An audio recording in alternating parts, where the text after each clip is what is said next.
नमस्कार, news room में आप सभी का स्वागत है। पाकिस्तान के सेना प्रमुख जनरल असीम मुनीर ने एक बार फिर कश्मीर को लेकर जहर उगला है। कराची स्थित पाकिस्तान नेवल एकेडमी में एक भाषण के दौरान मुनीर ने जम्मू कश्मीर में आतंकवाद को वैध संघर्ष करार देते हुए पाकिस्तान के खुलेआम समर्थन को जायज ठहराया है। अपने भाषण में असीम मुनीर ने कहा है कि पाकिस्तान कश्मीर में न्यायपूर्ण समाधान का समर्थक है और यह संघर्ष संयुक्त राष्ट्र प्रस्तावों और कश्मीरी जनता की इच्छाओं के अनुरूप है। हाल ही में वाशिंगटन में अमेरिकी राष्ट्रपति डोनाल्ड ट्रंप के साथ किए गए लंच के बाद से उत्साहित चल रहे मुनीर ने कहा है कि पाकिस्तान कश्मीर मुद्दे के न्यायसंगत समाधान का प्रबल पक्षधर है और हम कश्मीरियों के लिए राजनीतिक, नैतिक और राजनयिक समर्थन जारी रखेंगे। यही नहीं, मुनीर ने इस कथित संघर्ष को क्षेत्र में शांति और स्थिरता के लिए एक शर्त बताया, जिससे स्पष्ट होता है कि वह भारत विरोधी गतिविधियों को शांति स्थापना का रास्ता मानते हैं। अपने भाषण में मुनीर ने यह भी दावा किया कि पाकिस्तान ने भारत द्वारा किए गए गंभीर उकसावों के बावजूद संयम और परिपक्वता दिखाई और क्षेत्रीय शांति के प्रति प्रतिबद्धता को बनाए रखा। उन्होंने कहा कि ऑपरेशन सिंदूर के दौरान पाकिस्तान ने भारत को दृढ़ और निर्णायक जवाब भी दिया। हम आपको बता दें कि असीम मुनीर के इस बयान को भारत में एक और उकसावे की कार्रवाई के रूप में देखा जा रहा है। यह बयान घाटी में शांति की कोशिशों को भी नुकसान पहुंचा सकता है। साथ ही पाक सेना प्रमुख का यह नवीनतम बयान पाकिस्तान की उसी पुरानी नीति की पुष्टि करता है, जिसके तहत वह कश्मीर में आतंकवाद को जन आंदोलन बताकर दुनिया की आंखों में धूल झोंकने की कोशिश करता है। हम आपको यह भी याद दिला दें कि असीम मुनीर ने अप्रैल महीने में भी इस्लामाबाद में प्रवासी पाकिस्तानियों के एक सम्मेलन में भड़काऊ बयान दिया था। उस बयान के बाद ही पहलगाम में आतंकवादी हमला हुआ था।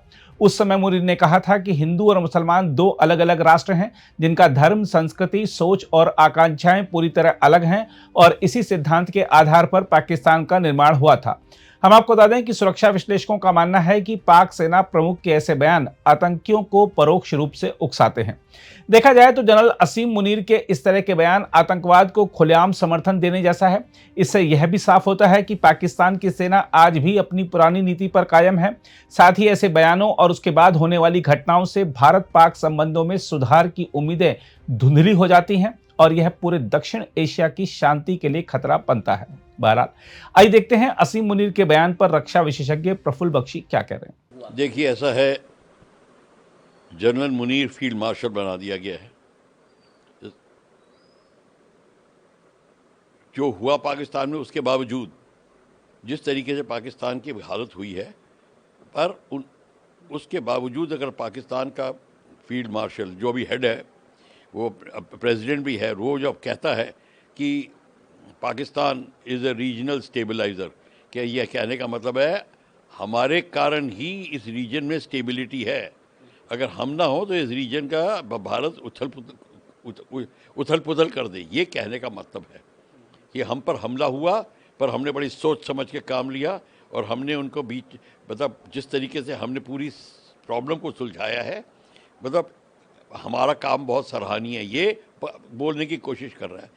भारत को ये तो पता है, हमें सब पता है कि वो अपने रीजन में जो उसका बलूचिस्तान में हो रहा है, पख्तून में हो रहा है, सिंध में हो रहा है, उस सबको वो नीचे उस सबके ऊपर एक राख डालना चाहता है और दुनिया को दिखाना चाहता है, अपने लोगों को दिखाना चाहता है कि देखिए, जब तक पाकिस्तान की आर्मी की हुकूमत है तब तक आप सेफ हो, ये बताना चाहता है।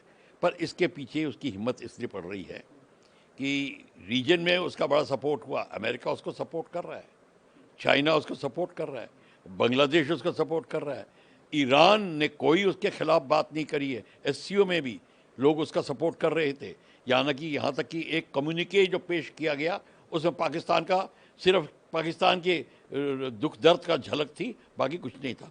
इसका मतलब ये है कि रीजनल सपोर्ट तो पाकिस्तान को मिल रहा है, इसमें आप दो राय नहीं है। इसमें हमारे लिए ये चीज़ की एक हमको बहुत ज़्यादा अब हमको देखना होगा कि क्यों ये स्थिति बन रही है, ये पाकिस्तान इतना शेर क्यों बन रहा है, क्योंकि इस्लामिक संगठनों का और इस्लामिक सपोर्टर्स का पाकिस्तान को सपोर्ट है, ऊपर से अमेरिका का सपोर्ट है, ऊपर से वर्ल्ड बैंक का सपोर्ट है। पाकिस्तान का सपोर्ट किसका नहीं है, इसीलिए वो शेर बन रहा है। हमारे को ये भी पता है कि इस सब के होने के बावजूद हिंदुस्तान की स्थिति इतनी ताकतवर है कि वो इन छोटी मोटी पॉलिटिकल हरकतों से कोई हमको जैसे कहते हैं विचलित नहीं होंगे।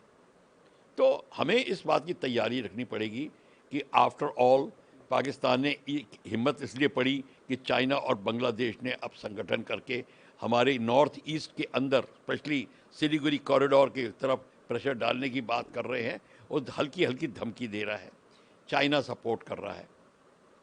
इस सब को मद्देनज़र रखते हुए भारत को अपनी स्थिति और मजबूत करनी पड़ेगी।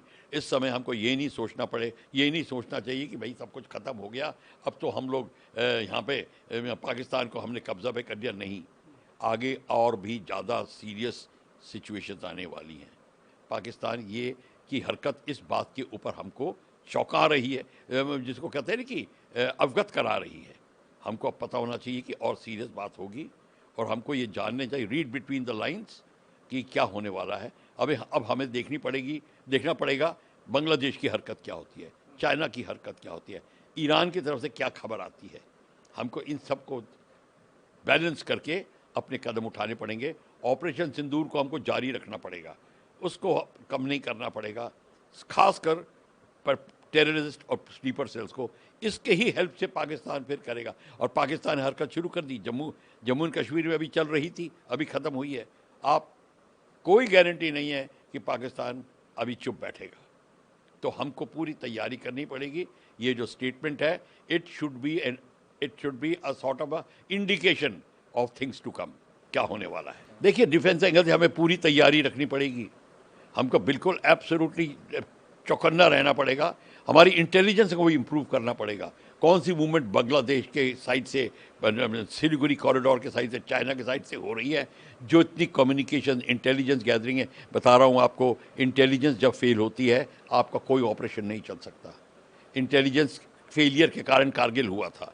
तो इंटेलिजेंस को आपको देखना पड़ेगा और आपको फिर डिप्लोमेसी से काम और लेना पड़ेगा। हमने बहुत मेहनत करी है, हमारे डिप्लोमेट्स गए बाहर, उन्होंने हर जगह अपनी बातें करी। हमने इवन ऑपोजिशन के लीडर्स को लेके गए, बहुत अच्छा किया। पर हमको निरंतर ये जारी रखना पड़ेगा। ये अभी चुप बैठने की बात का टाइम नहीं है। हाँ, हमें ये नहीं कि हम विचलित हो जाएं, घबरा जाएं, पर हमको ध्यान रखना पड़ेगा कि इस समय पाकिस्तान अकेला नहीं है, पाकिस्तान को बहुत के साथ है।